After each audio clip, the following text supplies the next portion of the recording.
and to the republic for which it stands, one nation, under God, indivisible, with liberty and justice for all.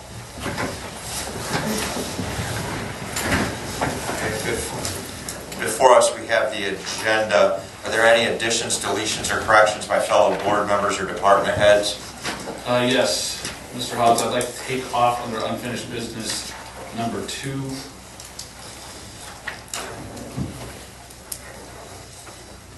Any other?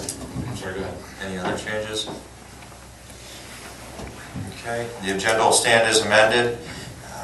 Let's see, nothing under the sheriff's report. Does anybody in the crowd have anything specific for the sheriff's representative? Okay, that'll close out the sheriff's report. Nothing for the detective's report. It's going to take us to unfinished business, and I'm going to turn that over to our interim administrator, Mr. Iacino. Yes, Mr. Chairman. Item number 1 is the refurbishing of the office space from the architects. He did the design drawing.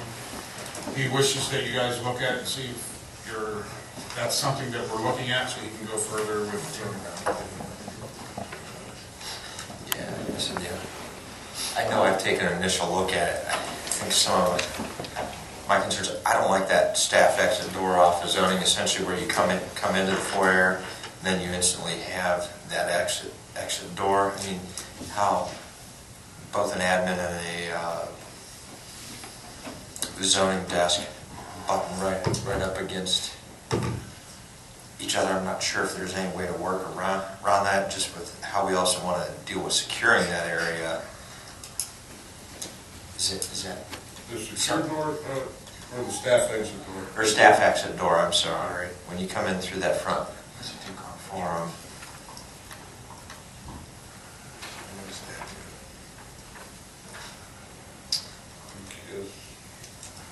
Where you at? Right, Is it the first one or the second when you one? come, should be the second one, I believe. Where would they come in at, Scott, if we move? Well, and that's what I'm sort of wondering. I mean, can the ingress and egress be in that back half of it where it says zoning administration, or? I mean, when we originally talked with him, I thought Denny's office was going to stay where it is, but then that back area would get opened up for some other zoning stuff. The way this is laid out now, I read it as if that's going to be Denny's office, and then it takes his existing space and just frees that up. Yeah. Personally, Is this one that we can do executive and then look at this, all of us, and stand in there and look at it all now? I think it's worse. Denny, did you talk with him and make some of these changes? No, we had, as far as I know, we had no. Well, I'm not worried about coming back in. I think he was just doing this off of memory. I think this looked like it was something done on the fly in order to start discussions, but no, we had no contact with them whatsoever. Well, I mean, I think for the sake of time, it may be best to schedule a follow-up I agree, yeah. meeting with him, just to. Meeting Well, early. You yeah, want let's do a work session or? Well, we can't because we have the zoning hearing. We're gonna be at the high school next meeting. We'd have to do a special meeting.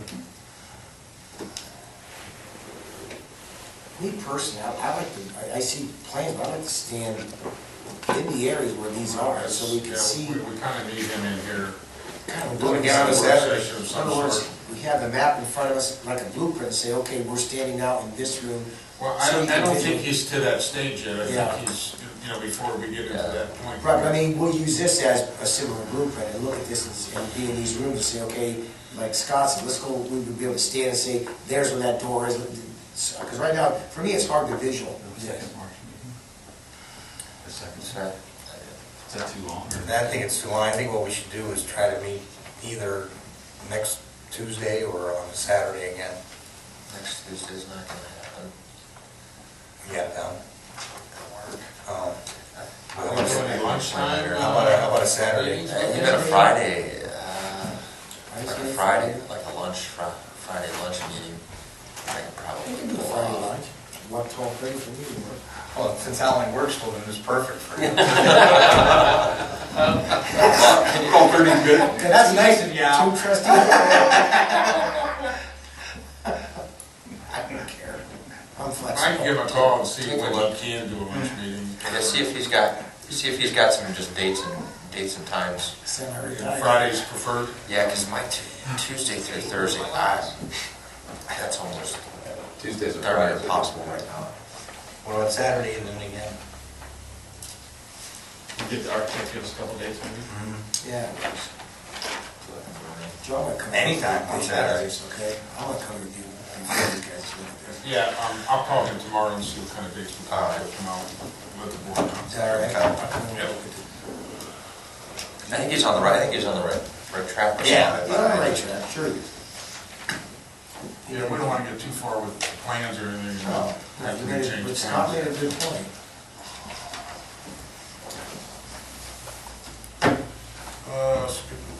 Item number 3 is the sheriff's vehicles. We did get quotes from, well, I actually tried to get from 3, and the third one never got back finalized. So we have 2 quotes, one's state purchasing from Statewide Ford, the other one's from Wacom Ford. The 2014 Ford Explorer Interceptors, which I think we got a pretty good price. For 2 of them, and that's Per vehicle. When is it, Wacom? Yes, The lowest? Wacon's the lower one. also move on unfinished business number 3. I'll second. Discussion. Insert Wacom. Yeah.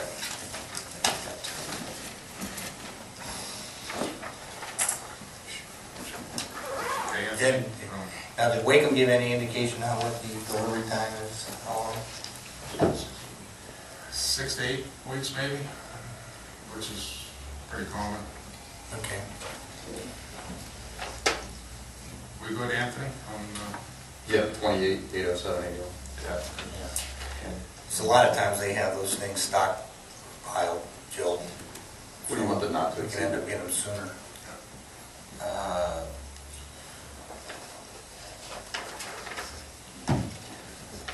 Well, below it says not to exceed 30. 30. Is there a reason why we've got it in here twice? That's a separate For the PO packages. for the package.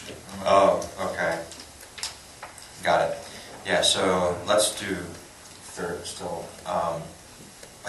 Be it hereby resolved by the Plain Township Board of Trustees, Stark County, Ohio, to authorize the purchase of 2 2014 Ford Interceptors from Wacom Ford, not to exceed $30,000 for both cruisers to be paid from Fund 01-G-02, and to authorize the purchase of additional equipment for these 2 cruisers from various vendors to be paid from Fund 01-G-02, not to exceed $30,000. And then, I'll re-second. You want it to 60, don't you? 30 per. yeah, it would be 30. Not to exceed 30 per vehicle. And then, any further discussion?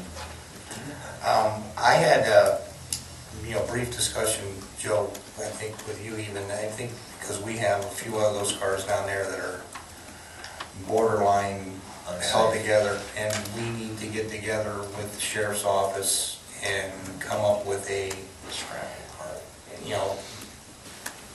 dispose of the 2 we're getting rid of, but an actual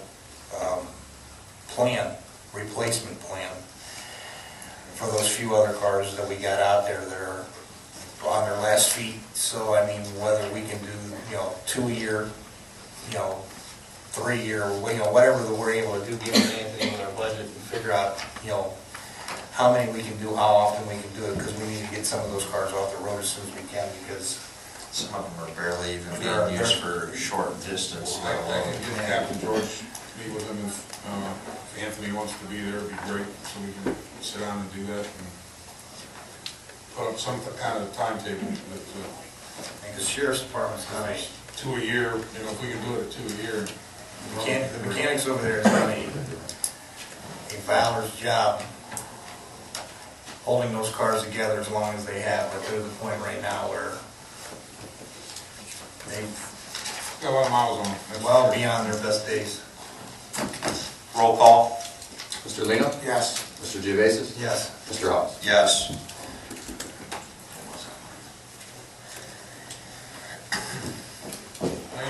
number 4, we'll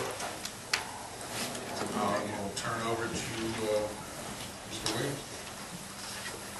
Economic development agreement, or lack thereof. So, you all read the paper or were privy to the information that North Canton changed course on us and decided in their better judgment to opt out of our four-way agreement. So I have 2 resolutions prepared, and I'll hand these with the paperwork. There's one packet for each of you there. The first resolution is quite simply a resolution to rescind. We'll get the resolution number from the fiscal office to fill in there at some point, but to rescind the existing mutual economic development agreement, which was the 4-way agreement with Canton, North Canton, Jackson, and ourselves. So that is item number 1. And I'll move adoption of item number 1. Second, discussion. I think we've got more than enough Speaks comments. for itself. Yeah, it's extremely disappointing. This was my first rodeo in this thing, and obviously I've seen how history is proving itself over. I know the paper quoted North Canton as saying we're not going to allow the township to rush us, but let the record clearly reflect these conversations were initiated in May of 2013. There was ample and sufficient opportunity through multiple meetings and work sessions to provide input and feedback. So to come at the 12th hour and then initiate your own process after the fact, to me reflects poorly on the respect for the process. I do know they do have some disappointed council members, though. Their votes leave me a little in wonder how we go from a 6-1 vote to all of a sudden a 5-0 vote. If you've got that type of belief that this is something you need to proceed forward with, then they should have continued to vote in support instead of just doing the vote no for the sake of unity. We've invested a lot of time and resources, both man-hours and monetary sources, in drafting this thing. And I do know one of the folks that wasn't able to participate in their vote last night that made a hard push for this, noted to me in conversation that their go-it-alone approach based upon a hypothetical potential situation essentially is going to take a 22-year payback period. So whether you're private business or whether you're government, I don't know about you guys, but a 22-year payback period is horrible. So I don't know what's the thought process over there, but for the sake of our constituents, I'm going to apologize that we haven't got this done sooner, but what this board did, we did in good faith, and unfortunately now it's time lost, but we're going to move forward with a willing partner to get this done and finalized here. Well, real briefly, I want to give the council members in the city of North Canton that did negotiate and try to push this through in good faith their due credit, because they did work equally as hard as all of us did at this table. It's unfortunate there were some council members that could not see what the language said. They were, instead of reading what the language said, I think they were reading in between the lines of what the actual language said. This language, by their argument, doesn't say that they cannot annex for 50 years. It says simply that they cannot annex without the approval of the Board of Trustees.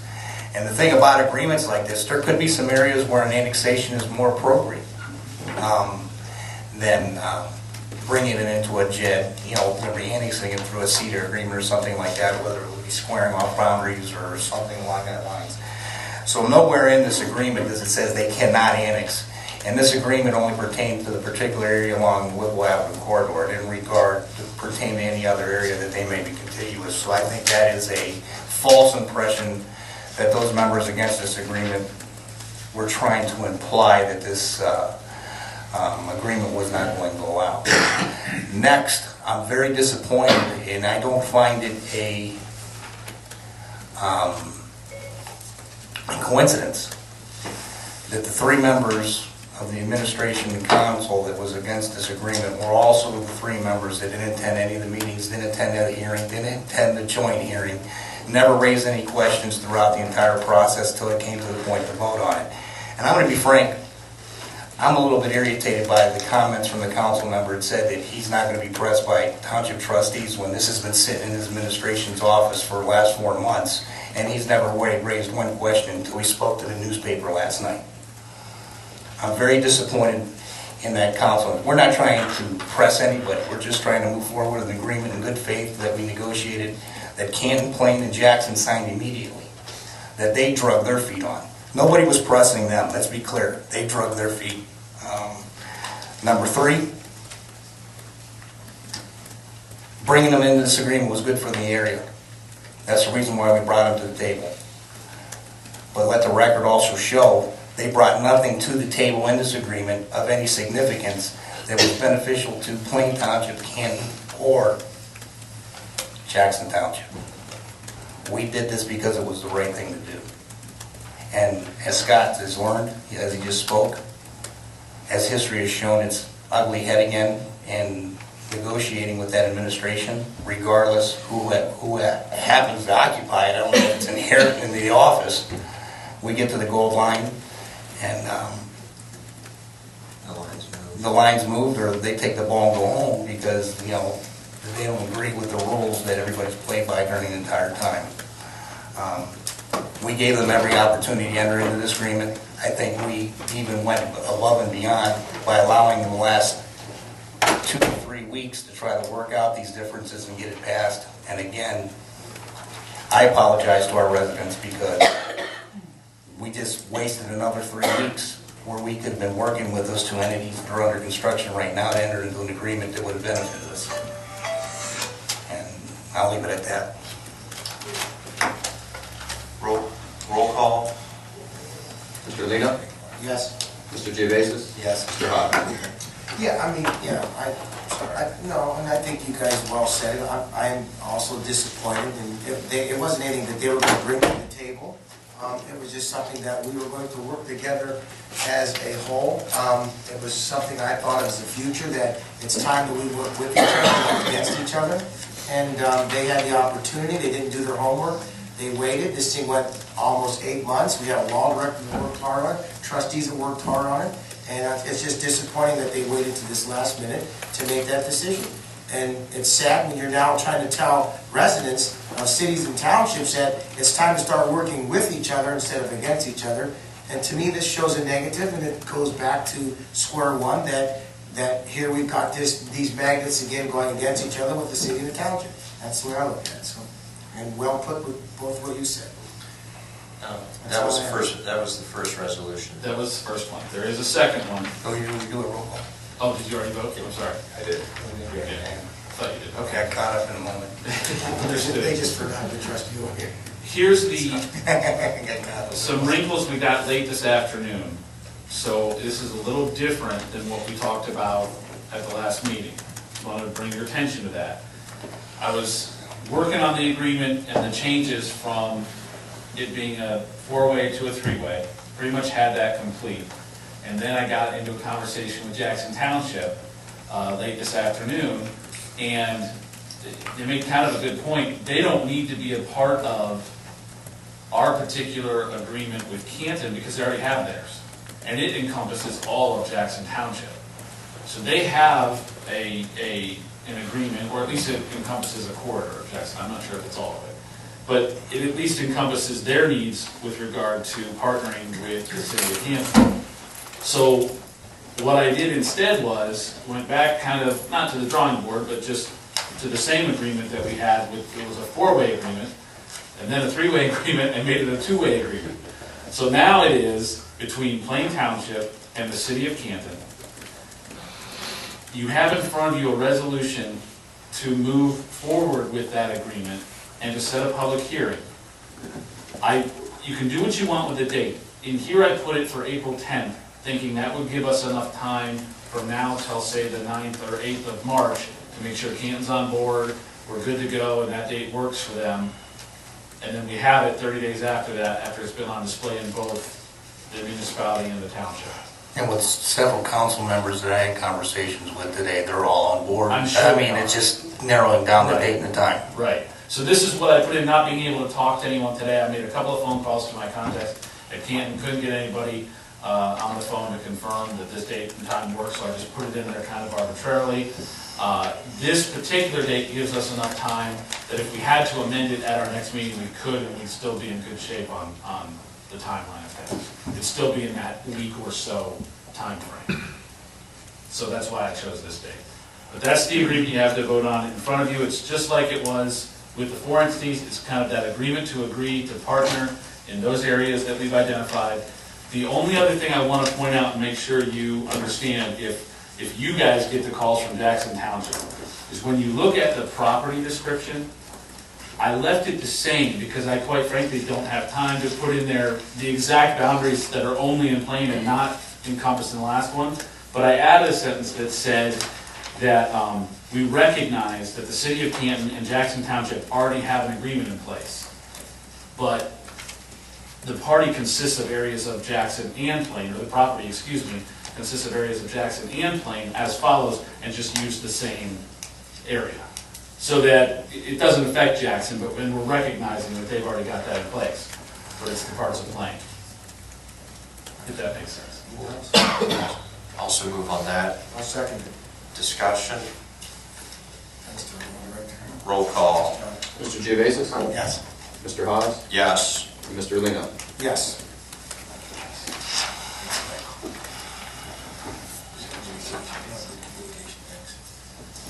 Okay, that'll conclude unfinished business. New business we'll keep with interim administrator. Mr. Chairman, there's only one item tonight, and that is the e-waste recycling. That'll be held April 14th through 18th. It's a Monday through Friday from 7 a.m. to 6 p.m. here at the Township offices. Bring battery cell phones, telephones, answer machines, TVs, you name it. If it's electronic, you can drop it off. Perfect. We'll make sure. No, it's not gonna hit the newsletter in time. We'll make sure we just website and social media. Yeah. All right. It'll be posted outside too, by the roadway. Okay. That concludes new business. It's going to take us to our fiscal officer's report. I'm going to turn it over to Mr. Flex. Thank you, Mr. President. First item on the agenda is a request for a resolution by the Plain Township Board of Trustees, Stark County, Ohio, to authorize the payment of the pending warrants in the amount of $106,853.31 is attached here to in the Department of Minutes. So moved. Second? Discussion. Roll call. Mr. Hawes? Yes. Mr. Geovasis? Yes. Mr. Lino? Yes. Fiscal Officer number 2 is a request for resolution by the Plain Township Board of Trustees, Stark County, Ohio, to authorize the regular payroll in an amount not to exceed $220,000. Also move authority to pay? Second. Discussion. Roll call. Mr. Hawes? Yes. Mr. Geovasis? Yes. Mr. Lino? Yes.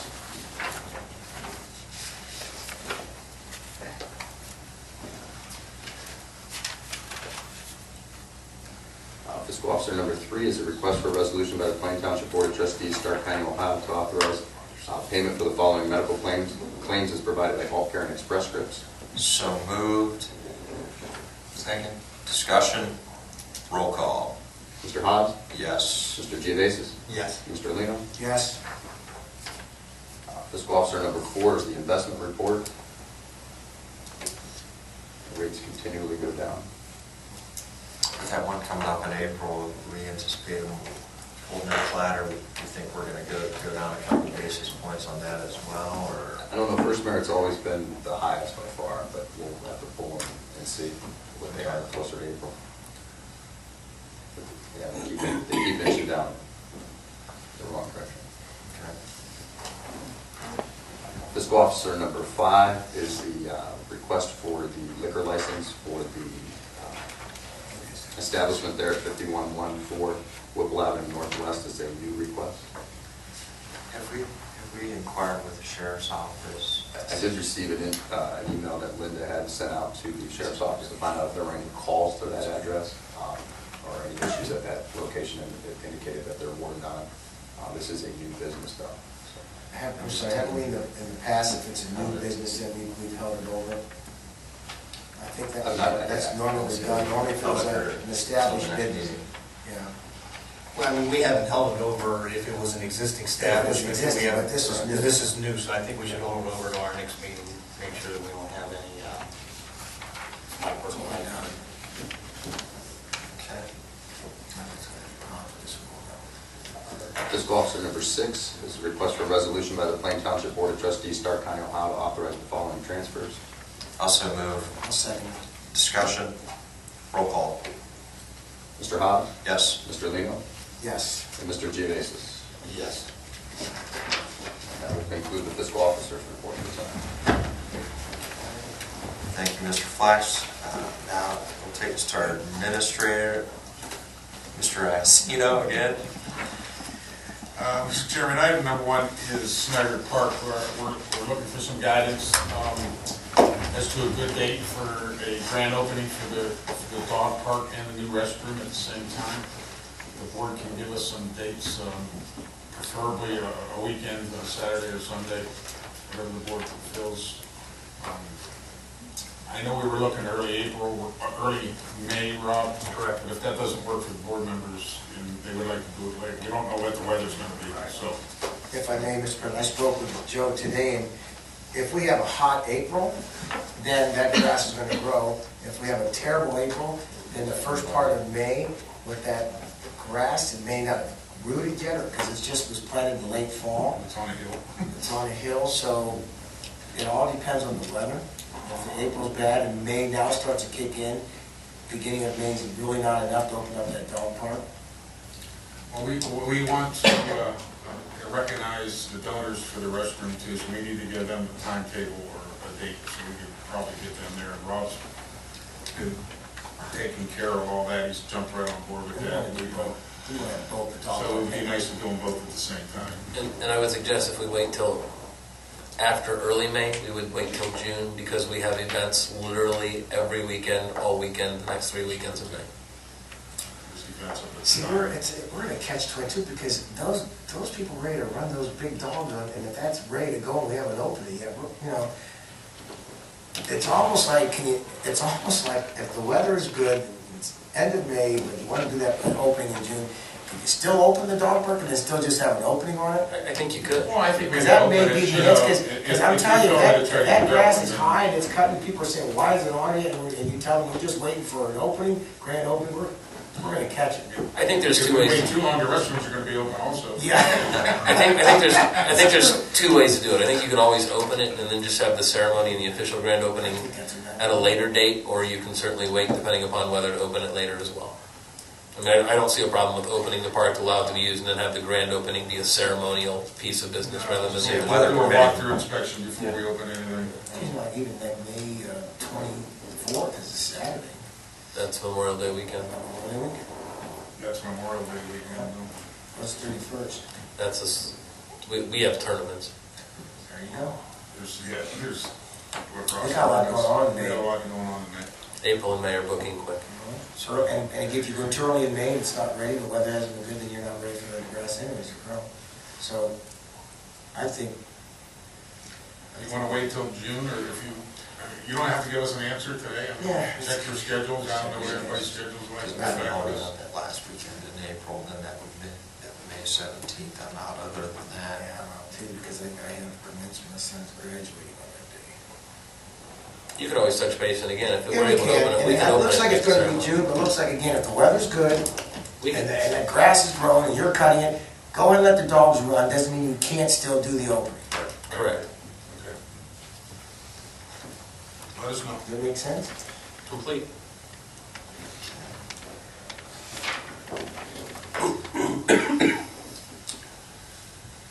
Okay, item number 2 is a resolution to pay Pinnacle Press for the printing of the 2014 Plain Township Spring Newsletter. Also moved. Second. Discussion. Roll call. Mr. Lino? Yes. Mr. Geovasis? Yes. Mr. Hobbs? Yes. Item number 3 is a resolution to pay the United States Postal Service for postage for the Spring Township, the Spring 2014 Plain Township Newsletter. Second. I'll move on that. Sorry, it sounded like Joe was moving on. Yeah, I'll move on I that. will second it then. Discussion. Roll call. Mr. Lino? Yes. Mr. Geovasis? Yes. Mr. Haas? Yeah, it's a little trigger happy. Item number 4, I'm going to turn it over to Mr. Williams. Are you gonna have samples before that goes out, that we want to, Sure. we'll have all They that usually done? do, don't they? Yeah, Making sure we're having a electronic and/or hard copy. Okay, very good, thank you. Item number 4, I'm going to turn it over to Mr. Williams. Item number 4 is a letter we received that came in from ICANN Inc. They're going to be a general partner of a residential rental development that is located over on Willow Row in Casper in Canton. So I think they're required by law to notify us of this. Essentially, it's just telling us there's going to be some affordable type housing built over there. We're kind of on a rent-to-own basis, 12 units. It says 6 3-bedroom houses, 6 4-bedroom houses, 1 that's handicap accessible. It basically tells you this as a political subdivision that's located within 1/2 mile of where it's going to be. And it says if you want to have any comments submitted to the agency, you can do that. So I just wanted to bring that to your attention. Willow Road, Casper, is that over there off of Lindbergh? That's, It's off, it's off South. It's on the north, it's right on the north side of Harmon, Harmon. south of 30th, west of Harmon. Thank you. Thank you. that concludes the administrator. That'll take us to the fire department. Chief Snyder. Yes, thank you, Mr. Chairman. Item number 1 is authorized reimbursement payments to Brandon Mackerel for his healthcare membership based on provision 37 of the collective bargaining unit. Also move on reimbursement, Fire 1. Second. Discussion, roll call. Mr. Geovasis? Yes. Mr. Haas? Yes. Mr. Lino? Yes. Thank you. Item number 2A is to authorize purchase payment of 2014 Ford Expedition EL from Wacom for not to exceed $83,500. Also move on Fire 2A. Second. Discussion. Thank you. Won't happen. I have a question, Mr. Chairman, if you let me. Yeah, go ahead. Since I jumped ahead of you, I see we're all out of sync tonight. The one that's replacing is the Italian vehicle. Yes, that's correct. Currently, how many miles are on that truck now? 108,000. And there's It's an 07. 07, thank you. But you know what the maintenance on that thing's been? Has there been any major repairs or anything? Yeah, they've, for the past year and a half, they've done some major repairs on it. And I talked to mechanics the other day, said, it's like everything else, the body's starting to go, the undercarriage is starting to rust pretty bad. And they said it's gonna start nickel and dime us. That car's on the road 24/7. On disposing of that vehicle, are we gonna auction that off, or are we gonna do it through that joint thing that you were talking about? Oh, the asset auction, the spring. You can do ghost deals or outright auction it.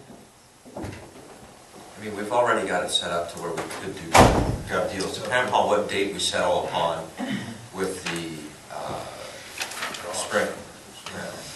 spring auction. I mean, we could go. I mean, we could put that out there, see if it sells first. Get a little wider audience on those deals.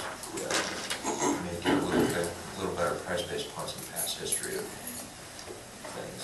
I mean, I know Chief, I think it was Chuck that was in here a month or so ago, in your absence, said something about this. I know we chatted about it when we sat down last week. What's turnaround time on something like this? Are we still looking at that 6 to 8 weeks? 6 to 8 weeks. Chuck did most of the legwork and all the vehicles we're looking at, and with the quotes that you had in front of you, and he's considered about 6 to 8 week turnaround time once the order's placed. Now, the other vehicles, what do we drive now, Chevys, what do we have out there? We've got Dodge, there's Dodge, Ford. there's Chevy, there's. This is the battalion, this is This place. Yeah, the LE is the extended length, which gives a little more room for cargo space in the back end of it. It's a little equipment to take care of. Hearing exactly what we've got. It's almost identical, actually, this is a little bit cheaper than what I think we inclusively paid for 107. Yeah, because that's still a first responder. It's on the road 24/7. And you looked at other, did you look at other vehicles, just because I know you're a smart shop? We looked at other vehicles, and for the price, the Expedition awarded us the space we required, with the cost we were looking at. The Chevy The Suburban's Tahoes really and the the only other. Suburbans were a lot more expensive. Because the Tahoe would actually be a smaller scale, that'd be about the equivalent of the Explorer, but the Suburban would be on par with the Expedition, and they are a small bit. Any further discussion on 2A? Roll call. Mr. Geovasis? Yes. Mr. Haas? Yes. Mr. Lino? Yes. Thank you. Item number 2, I get up here. 2B is to authorize a purchase from the 2014 Explorer from Watrons, not to exceed $28,500. And that is to replace my vehicle. Also move on 2B, discussion. Chief, just as a point of clarification, the maintenance cost on yours is significantly detailed to the point where I think about a year ago we had even talked about some things where he was going without a functioning cord to tie rod ends. What year is that one? I talked, it's an 03, it's 11 years old, How many miles are on it, Chief? almost 80,000. But I did talk to mechanics, I said, can I get another year out of this? He said, not driving safely now, he said it's in pretty bad shape, so. I know we just talked some more money than that too, about $400 or $500 in the last couple of months. When he says it's not safe, what's wrong with it? No, just everything's starting to rust, it's rusting out really bad, the framework and Frame's everything. going? Yeah. I know those Dodges were pretty, So I tried to actually talk him into telling me to squeeze out another year, and he didn't feel us, we should be doing that.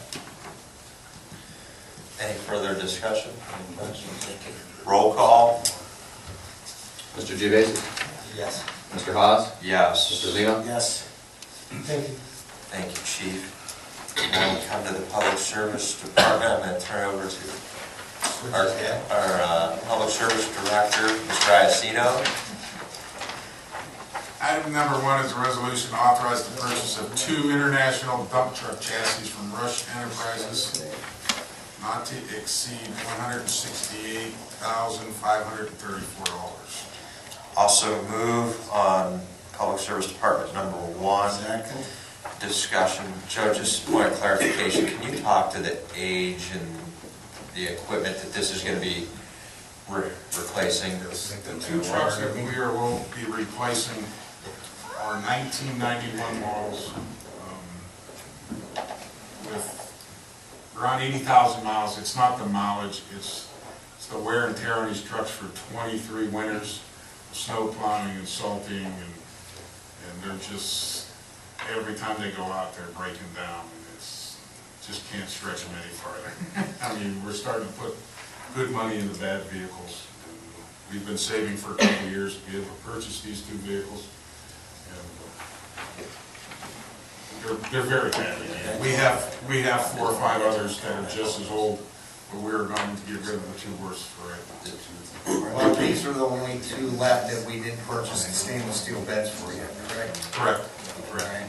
I mean, just so the public understands that these 2 vehicles, even the other ones that we're going to be replacing, we're only going to have to buy the chassis, we don't have to buy the beds and everything else, because that equipment will be transferred to the new vehicle, because the stainless steel doesn't rust out. That these are the last 2 that we have that we didn't replace the beds with the stainless steel. Yeah, and that's coming at probably at the next meeting. I didn't get all the prices for the beds and all that yet from a different vendor. But these will be the last 2 beds we have to replace, and salt spreaders. Not sure about the plows, because the plows are really starting to take a beating on some of these trucks. There's stress fractures all through them. But we'll keep an eye on that. But this will definitely be the last 2 trucks we have to buy Beds for. One of these trucks last year had the entire gate fall off, didn't it? Yeah, it rusted, the whole back end rusted off. That's 2 of the older trucks that we ended up having to put, stainless steel beds on. That was 2 years ago. The whole back end fell off, rusted off. So, now that we went to stainless, we won't have that problem anymore. Any further discussion? Can I say one more thing? Yeah. International now offering a 84-month, 100,000-mile warranty from front to back, which it was like $2,600 for each truck, which anymore with all this emissions controls, I was told that a new muffler on these trucks, once it goes, is $3,000 alone. So, I mean... That's not the muffler, I won't include the exhaust. It's in the exhaust, right, not just the muffler. But the prices of these, I talked to other entities that bought a truck last year, they got one sitting back at the dealership, needs $8,000 worth of work, and they wish they would have bought that same warranty for that. So, I think this is the first time we're going to include that in our bid. Well, 8 years, that's a long time, a lot can That's pretty happen. good warranty Yes. in the truck that's going to take that kind of And for how much is it? work. It's like $2,600. 5-year warranty on the car will run you $2,000. Yeah. Any further discussion? Roll call. Mr. Hawes? Yes. Mr. Lino? Yes. Mr. Geovasis? Yes. Item number 2 is a resolution authorizing the purchase of gasoline, oil, and diesel not to exceed $20,000. Also move. Second. Discussion. Roll call. Mr. Lino? Yes. Mr. Geovasis? Yes. Mr. Hawes? Yes. Thank you. Okay. That'll take us to the zoning department, and we will turn that over to Mr. Fall. Yes, gentlemen. Item number 1 before you this evening is an amendment, or I'm sorry, the resolution to hold a public hearing on zoning amendment number 555. It's commonly known as the First Christian Church Edgewood rezoning issue. And the recommendation is to set a public hearing on March 11th at 7 p.m. at Glen Oak High School. I'll move on that. Second. Discussion. Roll call. Mr. Lino? Yes. Mr. Geovasis? Yes. And Mr. Hawes? Yes. Point of order on this, Mr. Ross, too. Denny, the other day I called Denny because I had a brief meeting. I had a brief meeting with Alan Harold in the Stark County Auditor's office about the countywide mapping and the subject that came up about the replacing of our maps and the cost of replacing our maps. That's still hanging out there in limbo. I asked Mr. Harold if he would be willing to come to our board meeting, possibly during a work session, and do a presentation of what he did for Jackson Township at no cost. Where all their quarter sections, their map like we have hanging up here on the wall, is digitized. It's available on a computer. It's available where we can project it onto a computer screen. We can project it on a wall if we have a meeting or whatever the necessity is. I really think that the days are going by that we actually need the hard copies when there's the digital format, and it can be done to us in real time for free of cost through the county auditor's office. The way he explained it to me is something changes today, by tomorrow morning, it's going to be updated, and that map is going to be current. Because if you look at our existing maps, as time goes by, a lot of things have changed on those maps, and this way would allow us to do it real time. They'll post it to our website link. It'll look like it's part of our website. Anybody can go up, pull up any quarter section, any plat, any parcel, anything they need in the township, and find exactly what's allowed, not allowed, where it's at, and how it's zoned. And I think that's a very valuable tool that the auditor's offering to the subdivisions in Stark County free of cost. And I think before we look at spending money on hard copies, I would like for him or the board to approve for him to come and make a presentation to the board. I asked Denny to look at possibly a work session before the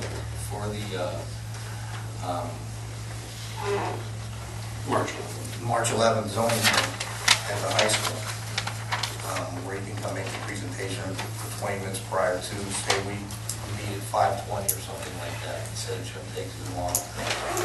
And we can work it through the audio visual where he can put up on a screen so we can see exactly what he's done, and he'll show us Jackson's website.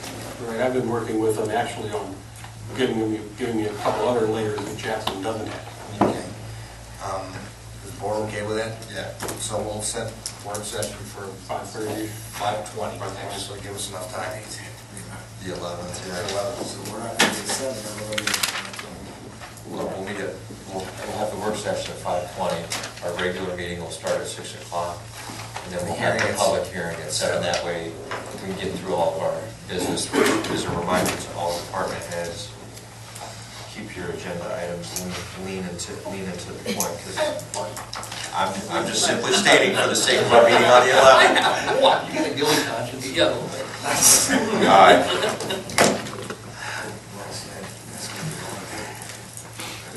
No, not with Dr. Diablo, it's not gonna be long. Yeah, people will adhere to 3 minutes, I promise you. Okay, I guess that takes us to number 2. Number 2 is a resolution to accept the Moving Ohio Forward demolition bids as submitted. And we received 7 bids last week, so this is just a bid tab listing to accept as submitted. Also move. Second. Discussion. Guys, just when we go to award these things, take into account, and I'm speaking from my visibility on the land bank board, some of these companies are going to be familiar with the Moving Ohio Forward grant process, others are not. It's very administrative heavy. So when we take a look at lowest and best, time is going to be of the essence, because what it ultimately means to me is, or us, our community, is ability to be reimbursed the funds that we've committed to this. So that's the only thing I want to know. Roll call. Mr. Lino? Yes. Mr. Geovasis? Yes. Mr. Haas?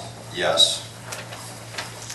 Okay, zoning number 3 then is the award of the bid, and I would like each of the trustees a copy of the St. Township bidders profile that we routinely put out for the 2 lowest bidders, who were Master Renovations of Warrenville and Eastern Construction of North Canton. Once again, as Mr. House stated, and one thing you'll see, there is the 2 lowest prices were $82,000, $0.00. The second lowest bid was $82,070, difference of $70. After looking over and reviewing bids and calling for recommendations, I would recommend that we award the contract to Master Renovations, Inc. of Warrenville, Ohio.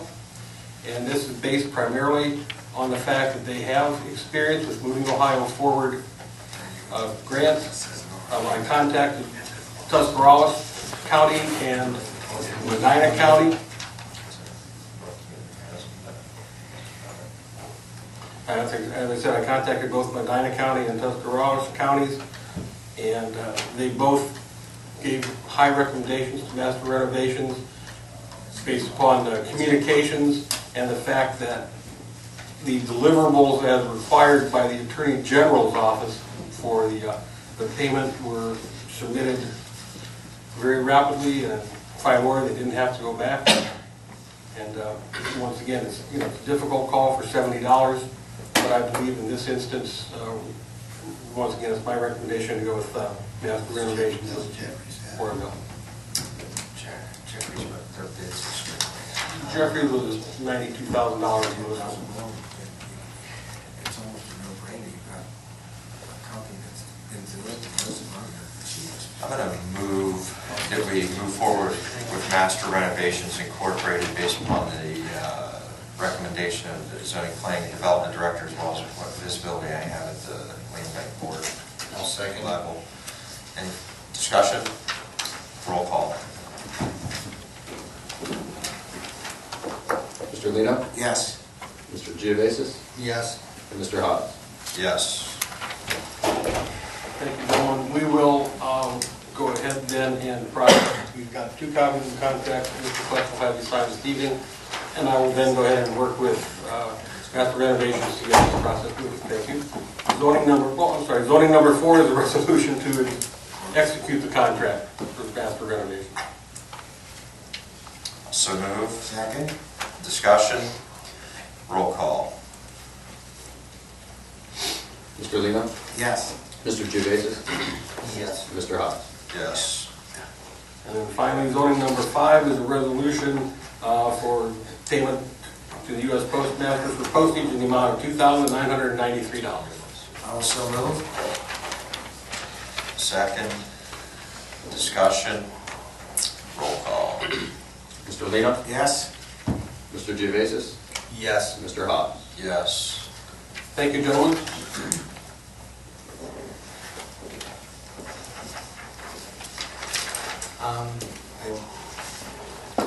That's going to take us to parks programming. Mr. Steinberg. Only one item on the agenda this evening, folks, and it's just an announcement that we are going to enter with the Stark County Library District into an agreement to execute senior programming for continuing education and lecture discussions to begin in July of 2014. They'll take place Mondays, Tuesdays, and Thursdays, July 7th, 8th, 11th, 14th, 15th, and 18th, 21st, 22nd, and 25th, in which speaker series will accompany some continuing education free to the public and geared towards our senior community as an effort to improve programming opportunities for them as well. And that brings us to, in my tenure, 5 new programming initiatives to begin in 2014.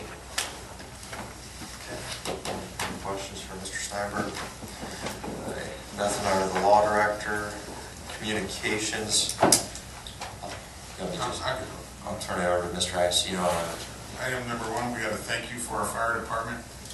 Dear Chief Snyder, we want to express our appreciation for this empathy and understanding we receive from your paramedics.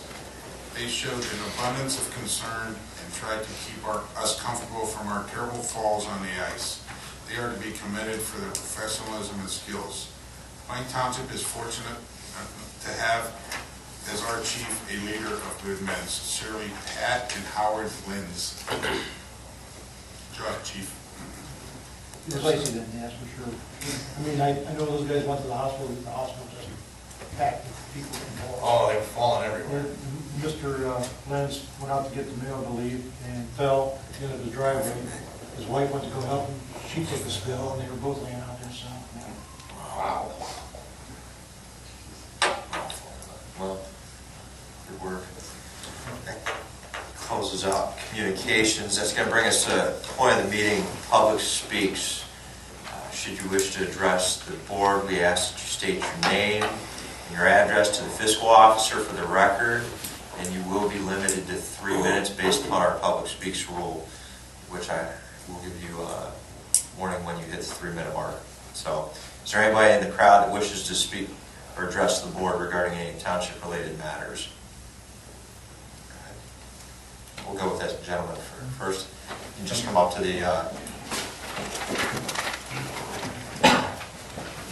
Hello. My name is Eric Brook, and I just wanted to come and introduce myself to everybody. What's your address? What's your address, Eric?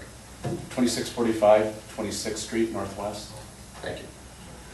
I just want to introduce myself. We are the new owners of EB's Pub and Party Center, which was formerly Rafters at Meadowlake Golf Course. I heard you heard about our business already through the meeting, so I just thought I'd introduce myself. We're actually Mike McElbrook, LLC, and we're doing business under EB's Party Center. Just want to let you guys know we have the intention to be a positive asset to the community. We've already had numerous compliments from our neighbors who have enjoyed our food. Very comfortable, clean atmosphere. And we also have professionals from the area that have stepped in and have really enjoyed our new business. We do target the middle-aged and older crowd. Our schedule of events, we have acoustic entertainment, which like you would hear at a winery or things like that.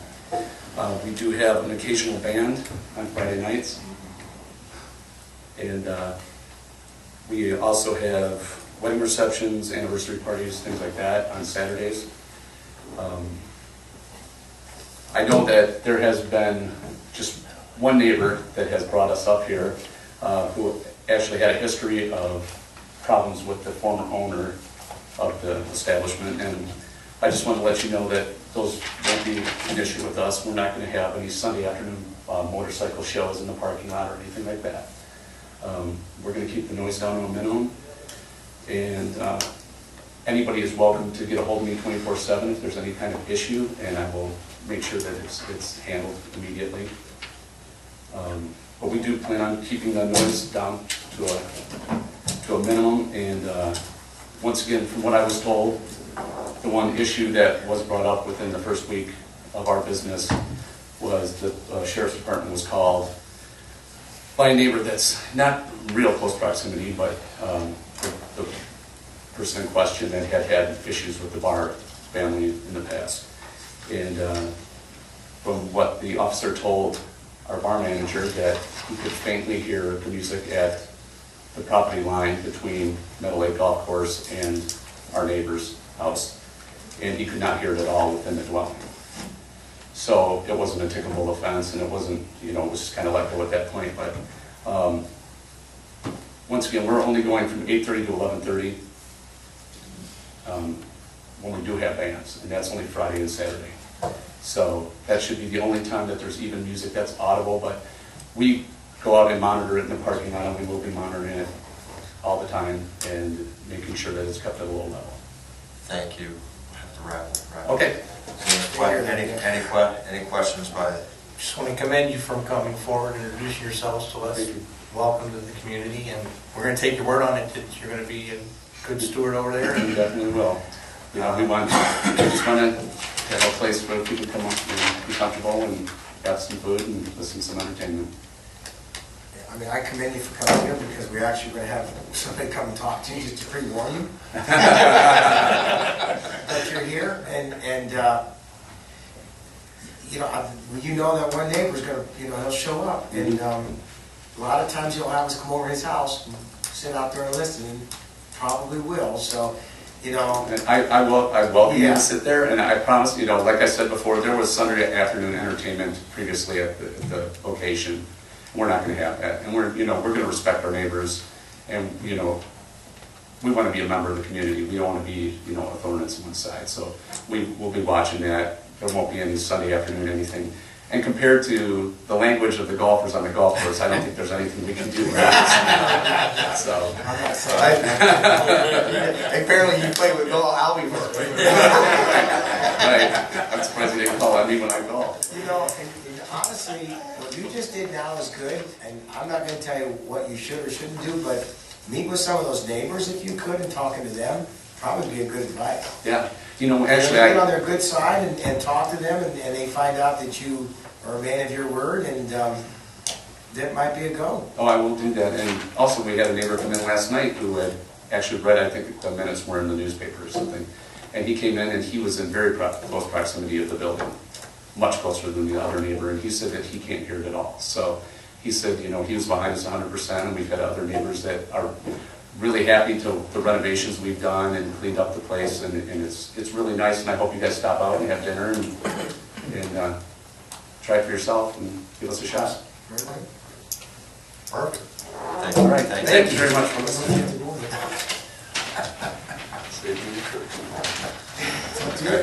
Is there anybody else who wishes to address? Could you state your name and your address for the record? Yeah, Ryan Humbert, 1579 Apple Grove Street Northwest. I'm here on behalf of myself as well as my mom, Judy Humbert. I live in a house that I rent from her. She could not be here tonight. She's battling breast cancer right now, and so I'm here to kind of speak on her behalf. First off, I want to thank Mr. Lino for his support and help and everything so far that we've been going through here since December. I'd like to kind of clearly state for the record kind of the series of events that have led us up to today. On Wednesday, December 4th, 2013, at 11:11 p.m., a call was placed to the Stark County Sheriff's Department by a woman who was in the driveway of my home while I was not there. The woman was the cousin of a former resident of the house, Mr. Adam Hughes, who rented the house from my mother prior to my residency. The woman told police that Mr. Hughes was inside the home and was attempting suicide. Despite the fact that Mr. Hughes had not lived at this address for nearly 2 years, he had not formally changed his address or his driver's license, thus leading the Stark County Sheriff's Office to believe that he was still a resident. His cousin was also adamant that this was his home, and with that information, and given that I was not present to answer the door, the police proceeded to forcefully enter my home through the front door. In doing so, they permanently damaged beyond repair the glass storm door, the door frame, and the 90-year-old solid wooden door to the entrance of the home. After searching the house, the police found nothing. They realized they had the wrong house. I arrived home. The sheriff's department was still there. They were very apologetic, and they told me they would help make sure the door gets replaced. When they left, I was forced to board the door shut since neither door would shut properly. After the incident, I spoke with Lieutenant Lou Darrow of the Stark County Sheriff's Department. He informed me that he planned on doing everything in his power to ensure all damages caused to the home would be covered. The next time I spoke with Lieutenant Darrow, he informed me that the Plain Township Fire Department were the ones that broke the door down at the direction of the Sheriff's Office. He stated that they were not responsible for paying the damages, but he did not say that Stark County Sheriff's Department would be willing to pay either. He continued on to say that this would probably fall on Plain Township. I then spoke with Mr. Lino, who informed me that the trustees would have a private vote on whether or not to pay for the damages. He assured me that he would be voting in our favor. The following week, on January 18th, 2014, Mr. Lino informed me that the vote ultimately failed, meaning that Plain Township would not be willing to cover the expenses to our door. Mr. Lino suggested that we file with our insurance company and that the trustees would maybe cover the deductible. While we realized that homeowners insurance would be an option, my mother and I do not feel that this is the appropriate avenue to take with this situation. Filing an insurance claim would potentially result in paying a higher premium and also present a deductible of $1,000. On January 21st, I spoke with Lieutenant Darrow, who had been under the impression that the trustees were going to be covering the expenses and was therefore surprised with the news that they had voted against doing so. On that phone call, Lieutenant Darrow agreed that filing an insurance claim should not be the solution. A few days later, Lieutenant Darrow called again and informed me that he would indeed, Lieutenant Darrow called again and informed me that we should indeed file the claim with our insurance company because that's just the way they wanted to handle it. He stated that Plain Township would probably then reimburse us the $1,000 deductible. We have since filed with the insurance company, and most insurance contracts have a clause that states that if a government agency damages your property, that insurance will not pay for it.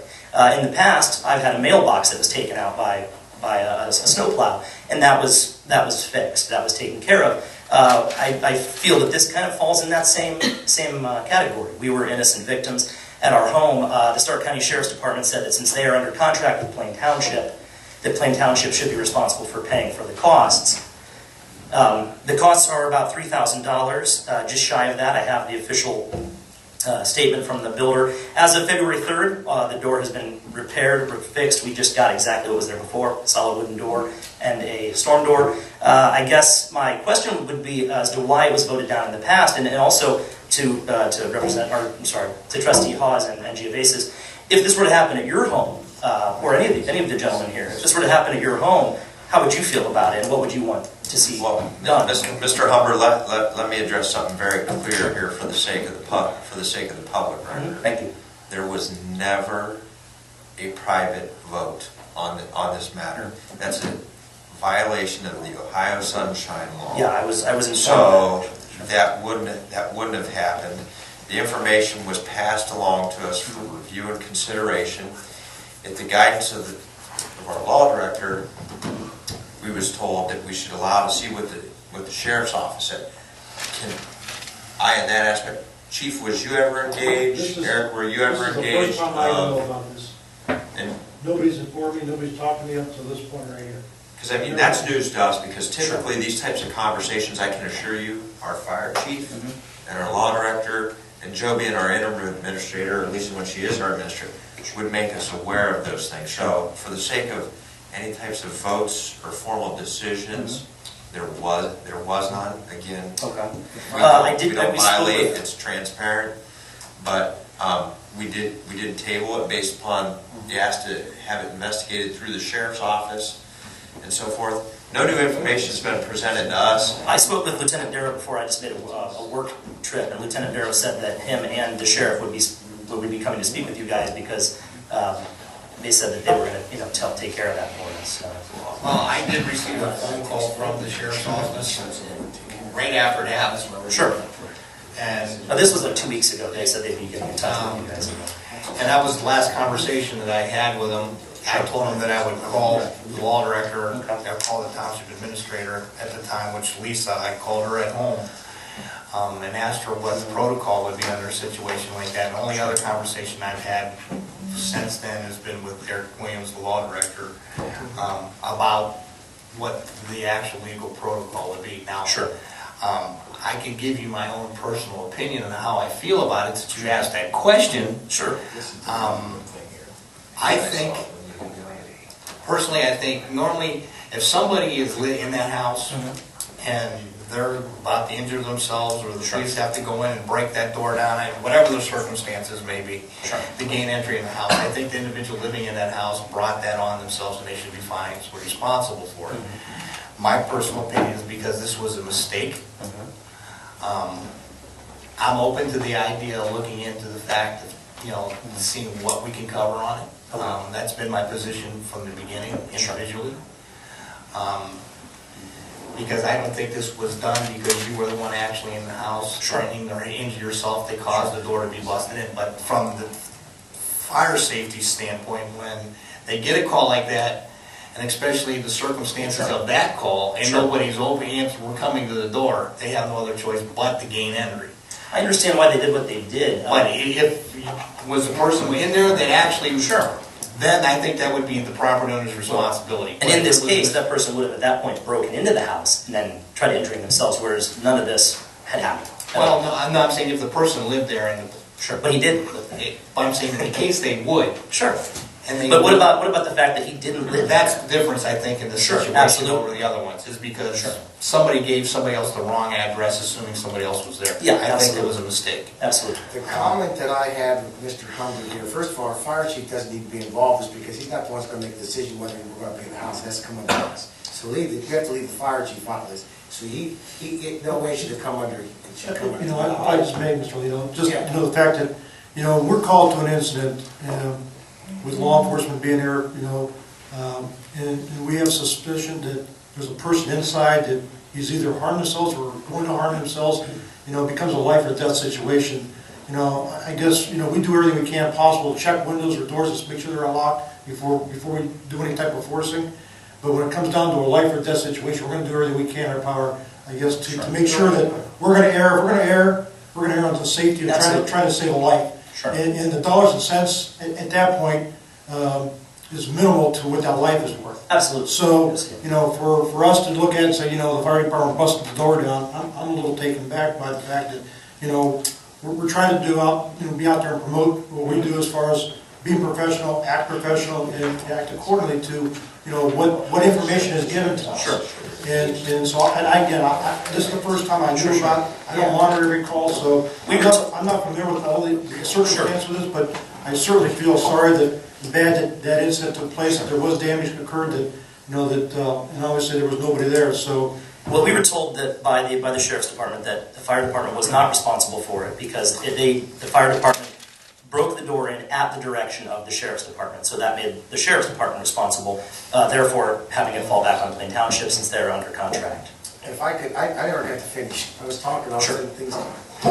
If I could, my personal opinion, again, when I spoke, I take recommendations from our law director, but I told you out of my personal opinion as a trustee, I believe that we should have taken care of it. I'm not ashamed to go on record and say that, because that's what I told you. Absolutely. This is a circumstance that I believe is very rare. Yes. This is a circumstance that doesn't happen all the time. And I do take good thoughts when our law director speaks. He made up a good point that if someone else's house next month would be broken into and there was $100,000 or $10,000 damage to it, we just opened up a can of worms. And I agree with him, but the only problem that I see in this is that this is a very rare circumstance. When my mom spoke to her insurance adjuster, and that's why me, as a trustee, as only one, I have no problem taking care of it. I stated that from the very beginning, and I'm going to say it on record. I have no problem. And I want to thank you for your support. I can't vote for those two. When my mom spoke with her insurance adjuster, he said in 30 years he's never heard of anything quite like this. I've never heard of it. Normally when they go to the house, the address is given, they're at the right house. Yeah, absolutely. And you know what's funny? My mom, as the homeowner, never received a call. She never heard anything about this until I called her to tell her about it. So they never even bothered really to check who owned the home or anything like that, which I understand. They thought somebody was in the house. They did what they needed to do. But, I mean, even after the fact, she never received a call. My dad lives next door, Mike Humbert. He showed up at the house before I did because I was coming home. And so he showed up and, and the whole thing was confusing. One of the sheriffs said, this girl says that she knows your son, and my dad, or that she's your son's cousin. My dad said, she's not related to us. She's not related to us at all. So, I mean, they clearly were going off this girl's word as well as the fact that this kid hadn't changed his address. And so, now we are just 3 months later, still trying to get reimbursed for the door. The door was a 90-year-old farmhouse door that was irreplaceable. Eric, just strictly from a legal perspective, I empathize with what's being said here, but for the sake of slippery slope and other future situations that could be presented to the board, what do we need to be taken into consideration outside of? Well, I think you need to be thinking about what your potential liability is in the situation. And in this particular situation, as much as the facts are terrible, and I'm sorry to hear that it happened, I'm not understanding why the sheriff is of the mindset that because they're under contract with us, we're responsible. I'm not sure how that interplay works in the first place. And then secondly, this appears to me to be a governmental function, which we've gone through the ring around many times with regard to political subdivision immunity. So those two things, I think,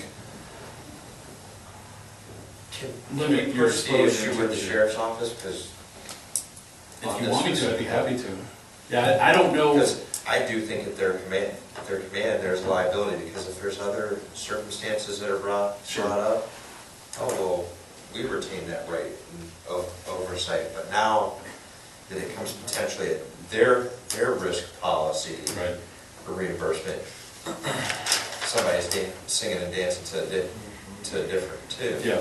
I mean, I'll do whatever you guys want me to do. If you want me to talk. What I would like, though, I mean, not out of the fact that you've 3 months, if we can have, is it reasonable within 1 week to ferret out, have clarity on, if we can, pursue it through the sheriff's office, then we force their hand, because they're the ones that ordered it. They should have the responsibility. However, should they come back and say, "Oh, too bad," then it's us. If I may, Mr. Hawes, that the insurance company that I spoke to told me that, quote, that the sheriff's department is exempt. And I think they're going to use that political subdivision. That's what I was told. And I think that's why I'm here. Well, I mean, here. Understand, though, that understand what this argument is. And this is with no disrespect to you whatsoever. But understand from a legal perspective what this argument is. They are saying that now the political subdivision of the sheriff's office has immunity. The only way that we would have any liability whatsoever is if we had pass-through liability, which is questionable, from the sheriff's office in the first place. So that if the sheriff is in fact immune, so are we. Can I add something here? I understand the legal arguments into this and the possibility of precedents and all those other things. But I think this boils down to right and wrong and the unique circumstances behind this. I want to go back to my original argument. If he was actually the one in the home threatening to hurt himself and they broke down the door, I think that would be your financial responsibility. I think because somebody else gave the wrong address and somebody else's door got broken down, I think under those unusual circumstances, I'm not against pursuing to see if the sheriff's department can participate in this, and if not, to see if we can turn it into our own insurance company to see if they will first. Who do you want me to contact over there? I would call George Meyer directly. Or the sheriff. Call George directly. Do you know who's doing their legal work right now? Do you know? I have no idea. I know it's not the person who was. It wasn't, I thought she came back. Oh, no, She went to work at the prosecutor's office now. Now, my mom is unable to probably do a lot with this right now, but if anybody would need me to go speak with anybody or go with anybody, I would contact the prosecutor's office directly. I would contact Debbie Dawson. Okay. And see where we're at with that. But if not, I think we turn it into our insurance and see what happens there. Only because of the unique circumstance that this wasn't a phone call that was made from the home or somebody that actually lived in the home or relatives of somebody in that home. It was done by mistake. I think it's a unique circumstance. It's different than somebody actually sitting, barricading themselves in a house and threatening to hurt themselves, and the authorities being called and they bust down the door because of something that individual in that house actually did to cause it. Sure. You can imagine my surprise when I got the call. They said somebody, when they first called, I was under the impression that they told me somebody broke in and killed themselves. And I thought I had a heart attack. And then he explained, no, somebody said that he was in there. And then they explained, and I showed up, and the doors wouldn't close, and they left, and I had to board them shut at one of them mornings. For the sake of giving a reasonable time frame, bringing this to closure in one way or another for Mr. Humbert, what can we commit to? If, sir, you want to leave me some contact information for you, I'd be happy to get in touch with you the next week. That'd be great, yeah. And again, if there's anything else that I can do, or any paperwork that you might need from us as far as with the door, the cost of the door, or the insurance policy that states that that the insurance doesn't cover that. I know Mr. Lino has that, but I'm more than happy to get it to you. Copies of both would probably be good. I mean, just copies of everything you got, I can give you some contact Absolutely. info for me. All right, thank you guys for listening to me. Thank you. Thank you. Okay, do we have anybody else in the crowd that wishes to address the board regarding any matters? Okay, that'll close the concerns of citizens.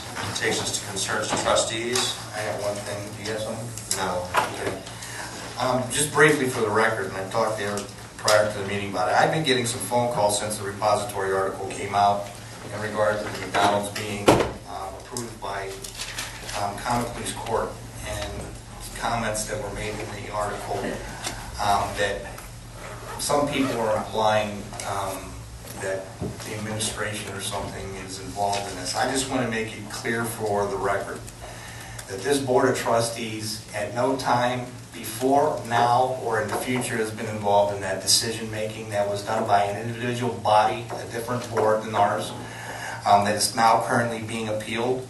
And it's my understanding that it's being appealed now to another level of the judicial system, to the 5th District Court of Appeals. And because it's still being adjudicated, I'm going to reserve my own personal feelings on the subject, but I want the record to be clear that this Board of Trustees did not take part in any part of that hearing or the decision process that took place, that approved it through that board, and in any way are we involved in the process through the appeal process as a Board of Trustees.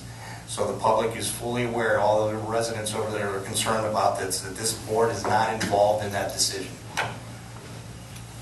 Would echo the same comments. Mr. Lino, anything under concerns of trustees? No, thank you, Mr. Hawes. Okay, that'll close concerns of trustees, concerns of the fiscal officer, Mr. Flex. No, Mr. Hawes. Approval of the minutes for February 11th, 2014. I'm going to move on. I will second it. Discussion. Roll call. Mr. Lino? Yes. Mr. Geovasis? Yes. Mr. Hawes? Yes. And there is a need for executive session, so be it hereby resolved by the Plain Township Board of Trustees, Stark County, Ohio, to adjourn to executive session at 7:18 p.m. from this regular meeting is authorized under Ohio Revised Code 121.22G for the purpose and consideration of 1A, appointment of a public employee or official, 1B, employment of a public employee or official, 1F, compensation of a public employee or official, and that's it. Discussion? Roll call. Mr. Lino? Yes. Mr. Geovasis? Mr. Geovasis? Yes. Mr. Hawes? Yes. I just don't want to hang him out to dry.